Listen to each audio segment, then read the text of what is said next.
Mitad de semana, ¿cómo están? Buenos días. María Mercedes, ya miércoles, buenos días. ¿Qué tal, Robert? ¿Cómo estás, amigos? Bienvenidos a la primera emisión de TVC Noticias. Buenos días. Yo tengo frío, 9 grados centígrados, así que si va a salir, no está de más un saquito a esta hora. Sí, por supuesto, una bufandita. Abríguese bien, evite las gripes que son inminentes con este clima muy frío en la capital. Tenemos un cielo nublado también. Sobre todo los que estamos en la sierra, ¿no? Los que están allá en la playita. Disfrutan un poco más. Toda una playita.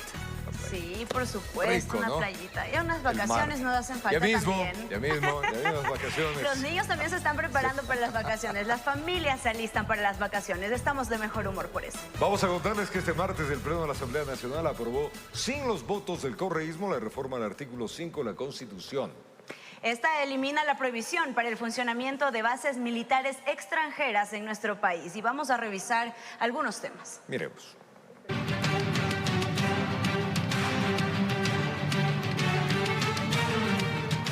Con 82 votos, ADN y sus aliados aprobaron la reforma parcial a la Constitución con la que se eliminó la prohibición para la instalación y funcionamiento de bases extranjeras en Ecuador.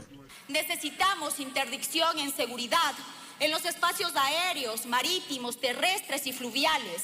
Necesitamos agencias de inteligencia y fuerzas especiales de otros países. Buena parte del debate giró en torno a la soberanía territorial y las implicaciones militares de ceder capacidades de control y vigilancia a fuerzas externas. Ya que una base es un instrumento estratégico que confiere al país que lo controla capacidad de intervención regional y dominio de espacio donde se ubica.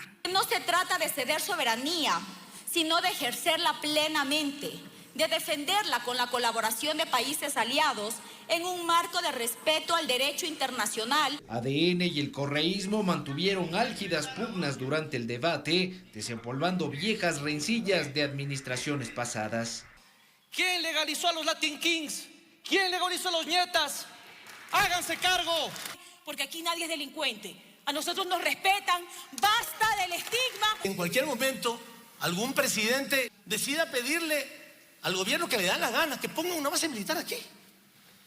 Puede pedírselo a Estados Unidos, puede pedírselo a Rusia, puede pedírselo a Corea del Norte. Si unas bases militares no van a ser de Venezuela, ni Cuba, ni Nicaragua, eso tenga la seguridad. El Partido Social Cristiano respaldó la propuesta del Ejecutivo, pero mencionó que esta no resolverá en su totalidad la crisis de violencia que atraviesa el país. Para cooperación internacional en diferentes materias de seguridad no necesitamos una base militar, en la cual sí estoy de acuerdo que se elimine este artículo, para que tengamos esa posibilidad. Pero no le engañemos al país con discursos que no tienen lógica. Pachacutic sigue fraccionado en la Asamblea y entre abstenciones y votos afirmativos dio paso a la propuesta del gobierno. Aquí no se trata de defender la soberanía, sino concierne defender y cuidar la vida e integridad de todos los ecuatorianos. Y aquí lo que hace falta es tener un plan integral para acabar con la inseguridad. Aquí se requiere resolver los problemas de pobreza. Una vez que se aprobó la reforma, esta regresará a la Corte Constitucional, que realizará una nueva verificación de legalidad en un plazo no mayor a 20 días. Posteriormente, el proyecto será remitido al Consejo Nacional Electoral, que en 45 días llamará a elecciones. Y será la ciudadanía la que decida si regresan o no las bases militares extranjeras a Ecuador, informó Álvaro Terán.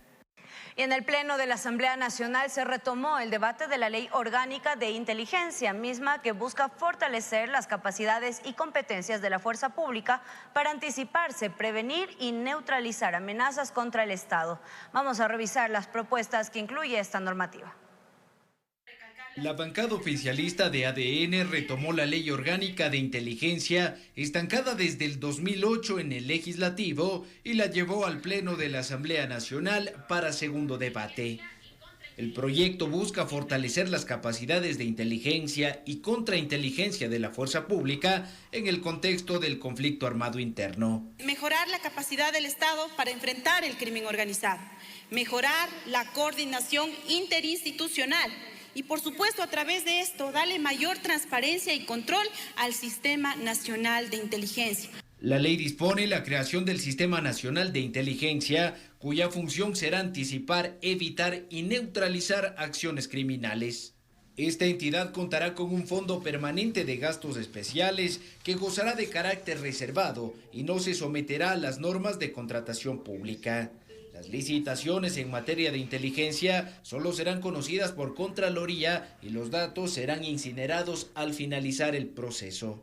La ley también viabiliza la intervención de redes telefónicas, postales y digitales. Cualquiera de estas deberá ser con la autorización del titular de la Corte Nacional de Justicia. El proyecto no fue sometido a votación, pues se recabaron nuevas observaciones. El correísmo, por ejemplo, mostró su preocupación por eventuales usos políticos de los sistemas de inteligencia. Se avala el uso de las identidades ficticias, infiltraciones, recolección masiva de datos e incluso, señores asambleístas, que la información clasificada de otras entidades públicas estén llenas de opacidad. También se requirió la especialización de los miembros del sistema de inteligencia a fin de garantizar su idoneidad profesional y ética. No puede ser que nos propongan un artículo que para ser secretario de inteligencia, requisitos no tener juicios penales, ser ecuatoriano. ¡No! Este puesto eminentemente técnico debe cumplir con otro parámetro fundamental: experiencia y preparación en esta área. Legisladores también propusieron recibir asesorías internacionales en materia de inteligencia y contrainteligencia criminal, informó Álvaro Terán. Y con el apoyo de la Embajada de Estados Unidos, la Comisión Cívica de Seguimiento al Concurso de Fiscal le tomará el pulso al proceso de designación de la nueva autoridad, a pesar de que no oficializaron su actuación en el Consejo de Participación Ciudadana y Control Social, como determina la ley. Veamos. Al parecer prefieren ver los toros de lejos, por eso no oficializaron su presencia en el Consejo de Participación Ciudadana y Control Social, para ser parte de las veedurías del concurso, para la designación de la primera autoridad de la Fiscalía General del Estado. Nosotros hemos hecho un análisis de ello y lo estratégico es no pertenecer a estas partes de veedurías. ¿Por qué? Primero, porque no son escuchados. Y segundo, porque de una u otra manera se ha visto, yo digo con mucha transparencia, que han existido en algunos casos presiones políticas, sociales, que les puedan dar o puedan llevar a emitir ciertos criterios. Dicen representar a 10 organizaciones de la sociedad civil cobijadas, como la Comisión Cívica del Seguimiento al Concurso de Fiscal. Esta comisión está formada por organizaciones que estamos al lado junto al sistema judicial, o que hemos sido críticos dentro de ello. Y hoy por hoy incluso estamos contando con el apoyo y el respaldo de la Embajada de Estados Unidos de Norteamérica, lo cual hace más transparente nuestro servicio que estamos dando hacia la comunidad. Desde ya tienen las primeras observaciones. Es necesario exigir no solo el cumplimiento del reglamento aprobado por parte del Consejo de Participación Ciudadana, que garantiza en teoría mayor transparencia, sino que realmente esta transparencia sea oportuna. El problema no está en la norma. Otra de las taras que tenemos los ecuatorianos, siempre le echamos la culpa a la norma, siempre estamos diciendo que la Constitución no vale, que la ley no vale, entonces siempre estamos en un proceso continuo de renovación, de reforma, de cambio, y eso afecta a la institucionalidad del país. Los que nos equivocamos somos las personas, los seres humanos, que no aplicamos bien o aplicamos interesadamente. Su trabajo no lo presentarán al Consejo de Participación, sino directamente a la comunidad, a través de la página web www.ojoalafiscalía.org. Informó Héctor Romero. Y ahora les contamos que el presidente de la República, Daniel Noboa, logró su objetivo y designó a través de su mayoría en la Asamblea Nacional a Edgar Lama como el nuevo delegado de la función ejecutiva para ocupar la presidencia del directorio del Instituto Ecuatoriano de Seguridad Social. El exministro de Salud, Edgar Lama, encabezó la terna enviada por el Ejecutivo a la Asamblea Nacional y por los próximos 4 años liderará al IES en reemplazo del cesado Eduardo Peña. Tiempo de contarles que el Consorcio de Gobiernos Autónomos Provinciales del Ecuador designó autoridades que presidirán este organismo durante los próximos 2 años. El nuevo presidente hizo un llamado a la unidad de las prefecturas del país para fortalecer la gestión en territorio y mostró apertura para trabajar con el gobierno nacional. El prefecto de El Oro, Clemente Bravo, y Roberta Zambrano, prefecta de Esmeraldas, fueron designados como nuevo presidente y vicepresidente respectivamente del Consorcio de Gobiernos Autónomos Provinciales del Ecuador en asamblea celebrada este martes 3 de junio. El nuevo titular de esta organización destacó la transferencia de fondos que ha hecho el gobierno central a las provincias, la misma que supera el 40%. Hay que reconocer que en medio de las adversidades, en medio de los problemas políticos, sociales que hemos tenido en el país, el gobierno ha reducido la deuda en más de un 42%, son aproximadamente más de 240 millones de dólares. Sí, en días anteriores ya se depositó un 60% de las transferencias o de las rentas mensuales que tiene el Ministerio de Economía y Finanzas con la prefectura. Por su parte, la prefecta Zambrano señaló que la gestión de esta nueva directiva estará enfocada al respaldo de iniciativas propias de cada provincia. Gestionar más que todo lo que son proyectos con fondos no reembolsables, porque sabemos perfectamente que recursos son limitados. Las nuevas autoridades coinciden en que su administración se caracterizará por la apertura para trabajar de manera conjunta con el gobierno nacional. Nuestro objetivo es hacer los acercamientos que sean necesarios junto a un gobierno que tiene la decisión de cambiar este país y nosotros nos sumamos a esa predisposición. Sí, aquí ya no vamos a ver ideologías políticas. Aquí lo único que podemos nosotros es aunar esfuerzos para sacar adelante lo más pronto de este barco que dejó hundido otros gobiernos anteriores. El nuevo directorio destacó que los ejes prioritarios estarán centrados en el sector productivo y el desarrollo sostenible, la inversión en infraestructura pública y la protección del medio ambiente, siempre enmarcados en las competencias de los gobiernos autónomos provinciales. Informó Miguel Ángel Bedoya. Tras el fortalecimiento de los controles en asistencia en el legislativo, 21 asambleístas quienes no acudieron a la primera sesión del Parlamento del mes de junio fueron sancionados y deberán pagar una multa de $158.63. Tal como lo anunció el presidente de la Asamblea Nacional, Niels Olsen, los controles de asistencia se fortalecieron en el legislativo. En la sesión plenaria número 7 de este martes 3 de junio, 21 asambleístas fueron sancionados por no asistir a la convocatoria prevista a las 9 de la mañana. Sería importante que los legisladores ingresen al Pleno de la Asamblea Nacional. Todos ellos, indicó la Secretaría del Parlamento, sufrirán una deducción de $158.63 de su remuneración mensual por no registrar sus datos en el sistema biométrico instalado en sus curules. Los retrasos a las sesiones plenarias son castigados con $55.52 y las inasistencias con $158.63. Ambas sanciones se encuentran tipificadas en la Ley Orgánica de la Función Legislativa. Sin embargo, no siempre se daba cumplimiento a lo establecido. Es por ello que Niels Olsen emitió una disposición para garantizar la aplicación de la normativa, misma que se encuentra vigente desde el pasado 1 de junio, informó Álvaro Terán. Vamos a retornar y en el mismo, el sector industrial muestra su apoyo a medidas adoptadas por el presidente Daniel Noboa en el incremento de tarifas eléctricas. Ya le contamos eso y más, ya venimos.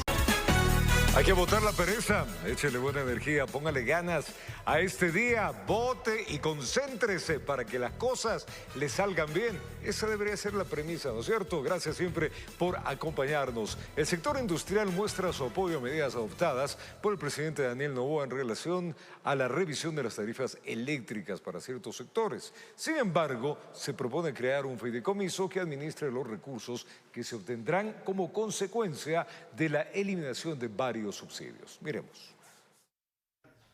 Al empresario Osvaldo Landazuri no le quita el sueño el anuncio gubernamental sobre el incremento de las tarifas de energía eléctrica para los sectores catalogados como de alto consumo, que pasa de 7,91 centavos de dólar por kilovatio a 10,22 y para el medio de 9,27 a 11,64.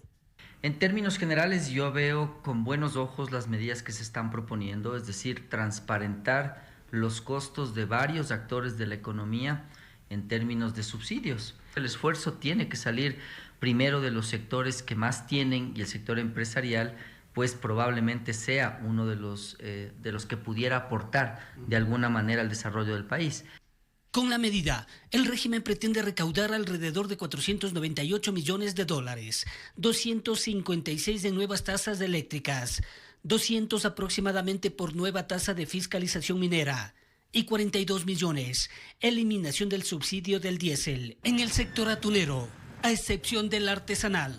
Por lo tanto, lo que yo le propongo al país es decir, perfecto, este esfuerzo se realiza, pero se arma un fideicomiso con la plata que se recaude, sobre todo de los combustibles, y el gobierno le rinde cuentas respecto a la obra social que plantea hacer, porque ellos dicen que eso va a servir para obra social. Bueno, dígame cuál, pues.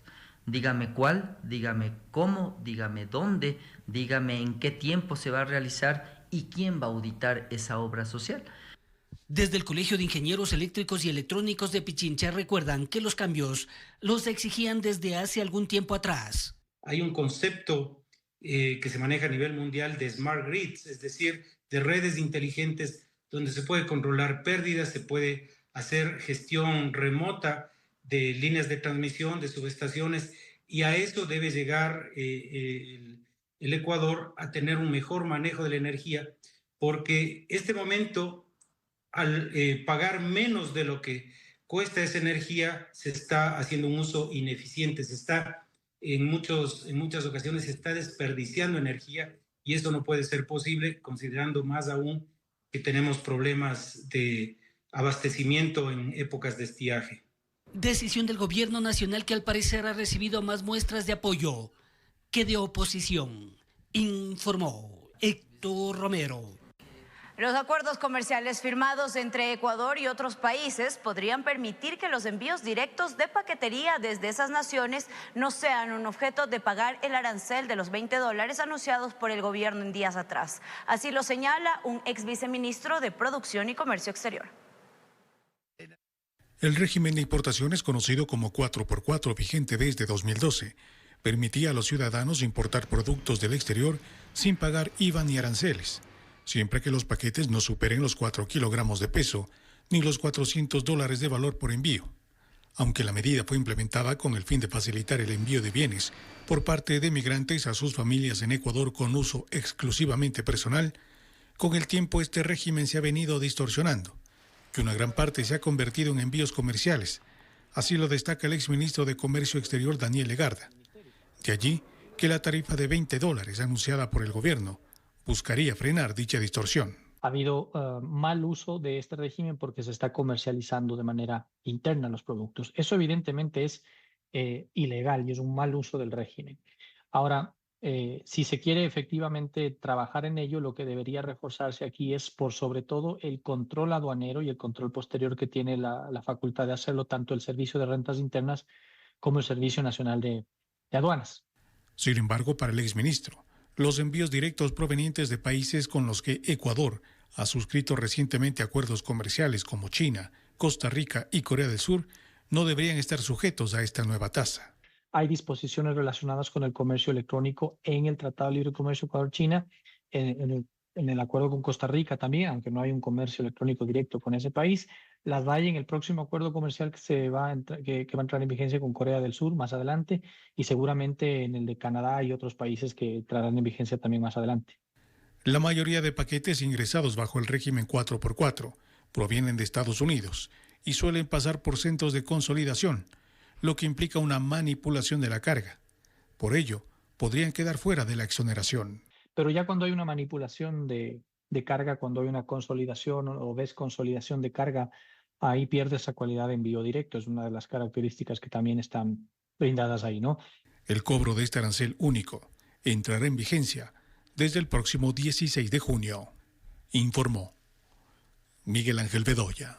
Los desafíos fiscales que atraviesa el país podría proyectar un déficit de al menos 3.000 millones de dólares a fines de este año, lo que haría pensar la implementación de una nueva reforma tributaria. Este anuncio fue analizado por el exministro del ramo. Veamos.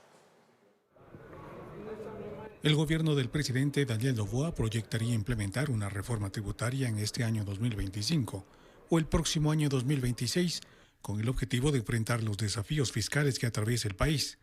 Así lo confirmó la ministra de Economía y Finanzas, Aria Moya, durante una entrevista televisiva. La funcionaria explicó que Ecuador enfrenta un panorama económico complejo, con un déficit fiscal que podría ascender a los 3.000 millones de dólares al cierre de este año. A este panorama se suman deudas atrasadas, que actualmente bordean los 1.139 millones de dólares, una carga que según la ministra proviene de administraciones anteriores. Para el exministro de Economía, Carlos de la Torre, se debería trabajar en un plan estructural a mediano plazo, que combine ajustes fiscales con incentivos para la inversión y la formalización de la economía.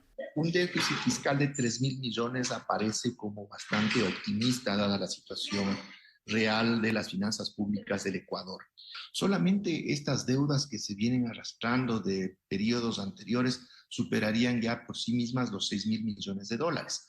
Ahora habría que ver cómo se realizan las estimaciones de ingresos y las de gastos, porque muchas veces justamente para poder adecuar en el papel un déficit objetivo se hace sobreestimaciones de ingresos y subestimaciones de gastos. La situación económica del país es compleja, señala de la Torre, y las medidas que se adopten deben garantizar el financiamiento de servicios esenciales y cumplir con las obligaciones del Estado.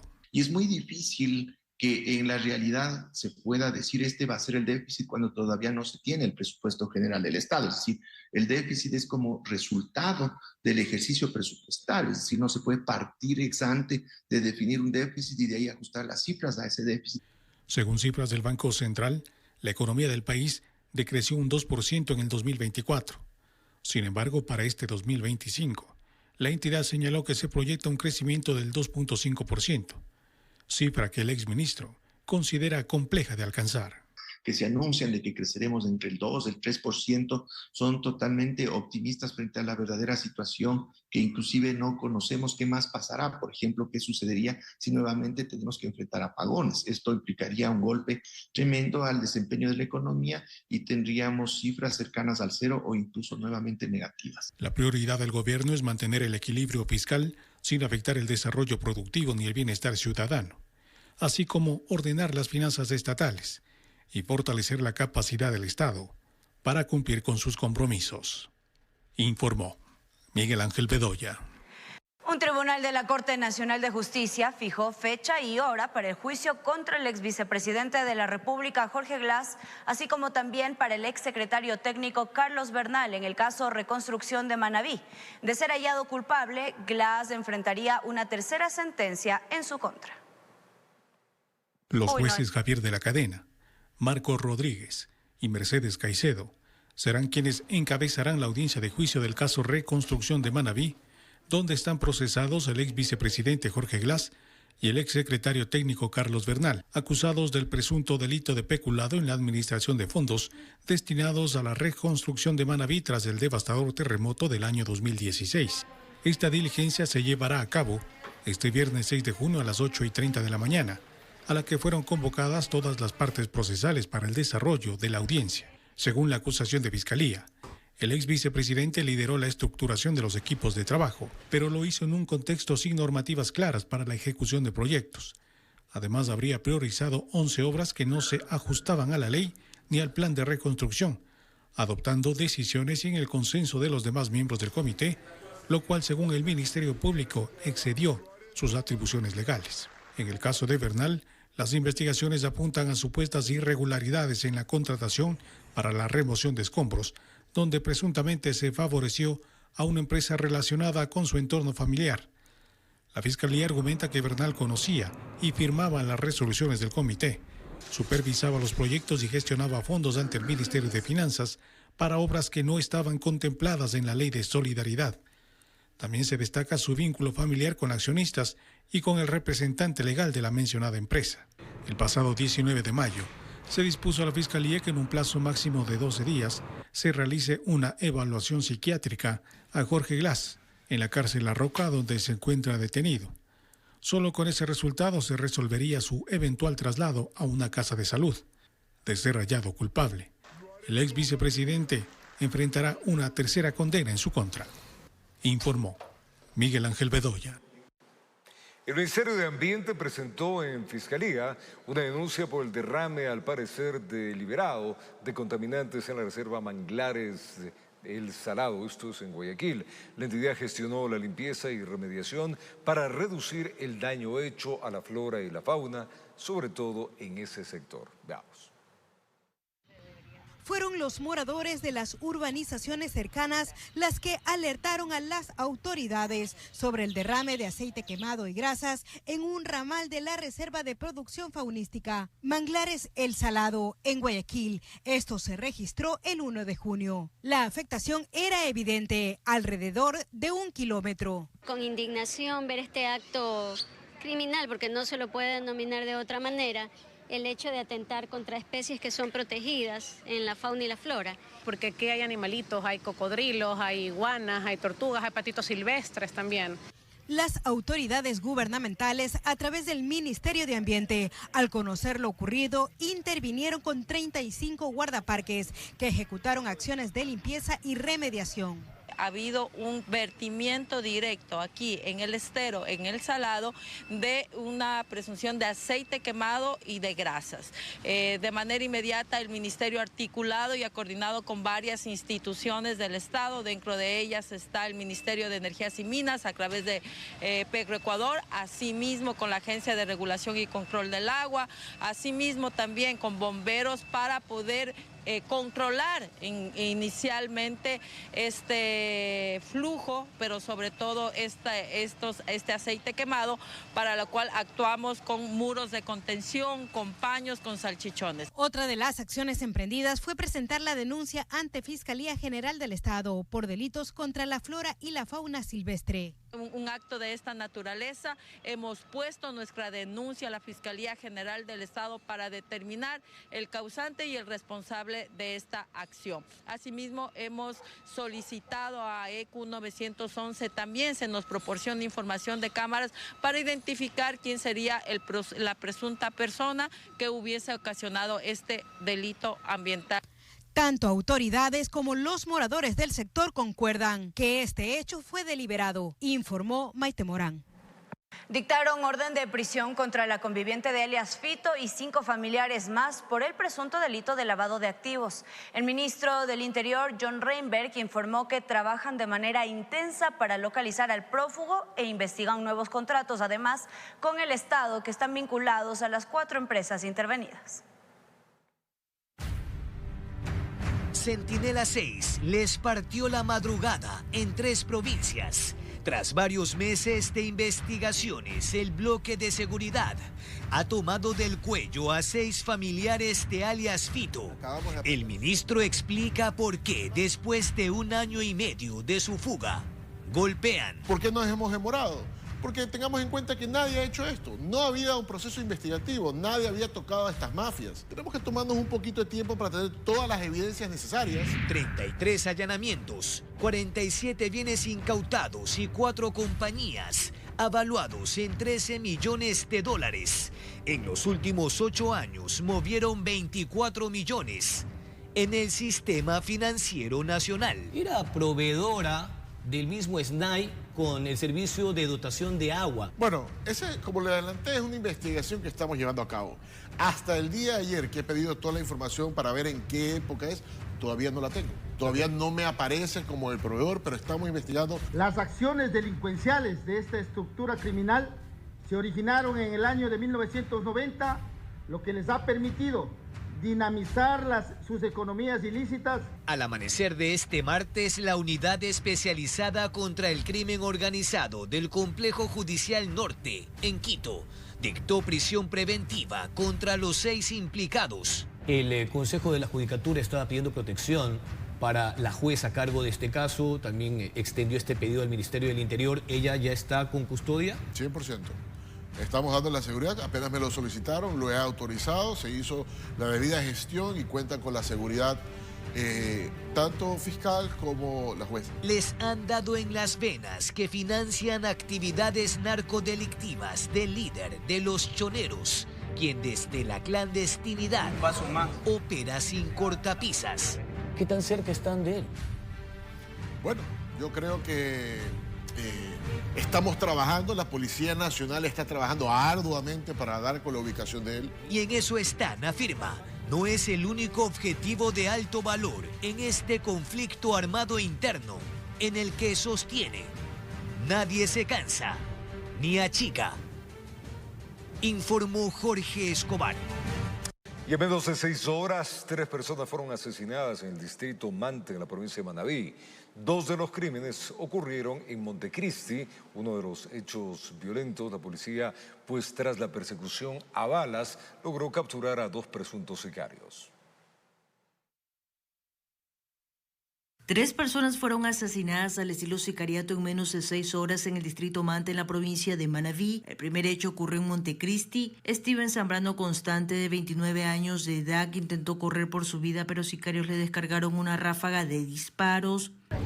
Casi como 50 disparos. ¿Ah? Como 50 casos.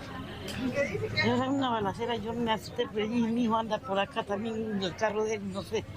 El hecho ocurrió en la parroquia Leonidas Proaño. Durante el ataque, policías que patrullaban el lugar vieron a 3 presuntos sicarios huyendo de la escena tras ejecutar el crimen. Observan a 2 ciudadanos que realizaban los disparos y luego que se embarcan en un automóvil blanco. Este automóvil blanco finalmente recibe también los disparos de los servidores policiales que activan sus armas entregadas en dotación. 2 de los 3 implicados fueron detenidos. Ambos resultaron con heridas de bala. Una vez que la policía evitó su huida, Esta actuación policial les causa las heridas a estos 2 de los 3 ciudadanos.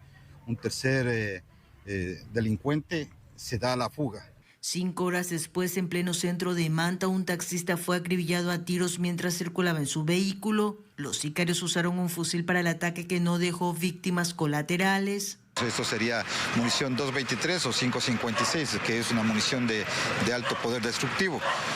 También la información que hemos recibido por parte de los ciudadanos de acá al sector, se tratarían de 2 vehículos que habrían participado y con más de 4 o 5 personas que habrían estado involucrados en este hecho. Casi simultáneamente ocurrió otro hecho violento en el sector San Eloy de Montecristi. Un hombre fue herido de bala. Al llegar al centro de salud de la parroquia Eloy Alfaro se confirmó su deceso. La víctima fue identificada como Miguel Ángel A. Con cámaras de Eduardo García desde la provincia de Manabí, informó Wendy Delgado. Estamos de regreso con las noticias. Gracias, amigos, por estar en nuestra sintonía. Ahora sí les contamos: un hombre de 49 años de edad, padre de un policía en servicio activo, fue asesinado al estilo sicariato en Mante, en la provincia de Manabí. La víctima estaba parqueando su vehículo cuando le descargaron una ráfaga de balas.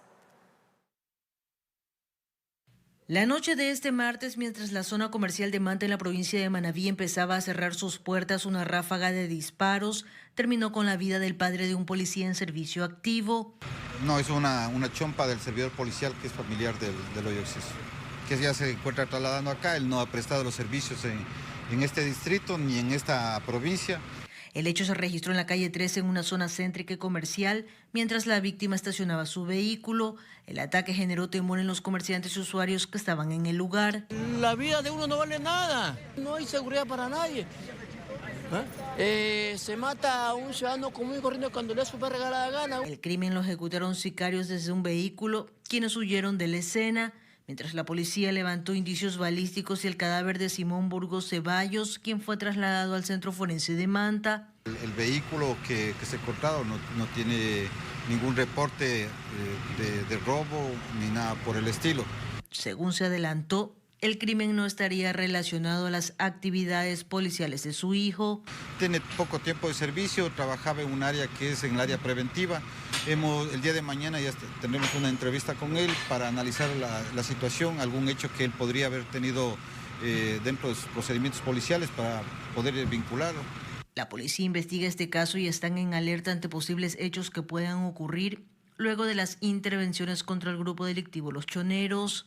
Por el hecho de lavado de activos de un grupo delictivo organizado, sabemos la confrontación que existe entre estos dos grupos delictivos. Creemos que puede existir algún tipo de retaliación, inclusive hacia la institución policial por el trabajo que se realizó. Con cámaras de Eduardo García desde la provincia de Manabí, informó Wendy Delgado.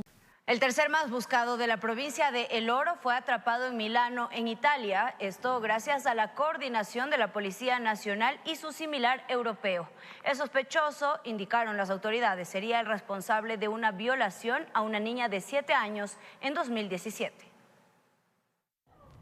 Permaneció en la clandestinidad por 7 años. Luis G., de nacionalidad ecuatoriana, engrosaba la lista de los más buscados de la provincia de El Oro por el presunto delito de violación a una niña de 7 años de edad. Esta persona realizó cometió el delito de violación a un miembro de su grupo familiar, es decir, a su sobrina.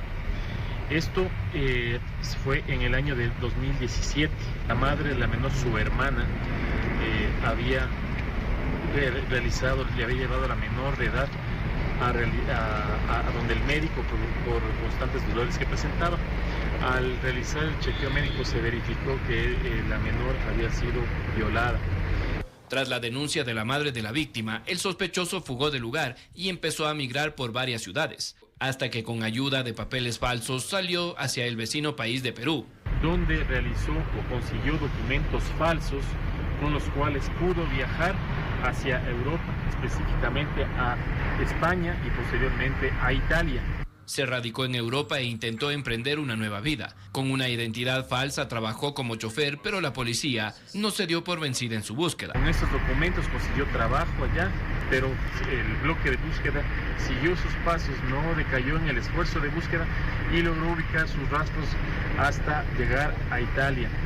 Tenía una difusión roja en su contra y fue cuestión de meses para poder encontrarlo. Los trabajos de inteligencia de Interpol ubicaron su domicilio en la ciudad de Milano y le cayeron de sorpresa. Según lo que nos dicta el COIP, por violación, el artículo 171, se puede tener una pena de 19 a 22 años de cárcel. Trabajos efectivos que la Policía Nacional con su unidad especializada ha realizado para atrapar a los delincuentes y no queden impunes sus delitos. En lo que va del año, 60 requeridos por la justicia han sido detenidos. De estos, 12 estaban en las listas de los más buscados y 48 de alta peligrosidad. Informó Mauricio Sánchez.